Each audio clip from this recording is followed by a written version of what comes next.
خواہشات کو غلط طریقے سے پورا کرنا یہ حرام ہے، خاص کر جو ہاتھ سے اپنے خواہش کو پورا کرتے ہیں قیامت کے دن ان کے ہاتھ جیسے حاملہ عورت ہوتی ہے اس طرح اس کا یہ ہاتھ یہ ایسے سوج چکا ہوگا اس گناہ کی وجہ سے۔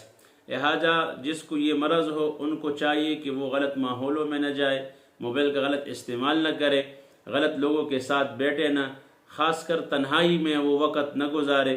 اکثر بیشتر اوقات وہ مجمع میں اپنے نیک لوگوں کے ساتھ، علماء کے ساتھ، مدرسے میں، مساجدوں میں اور اسکول کالجوں میں اکٹھے اجتماعی طور پر وقت گزارے، کیونکہ تنہائی میں شیطان اس پر غلبہ کرتے ہیں اور اس گناہ کی ترغیب دیتے ہیں۔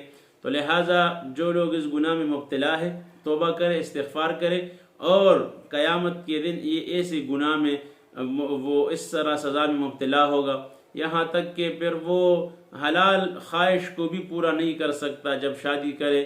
یہ اتنی قبیح اور غلط عادت ہے، گندی عادت ہے۔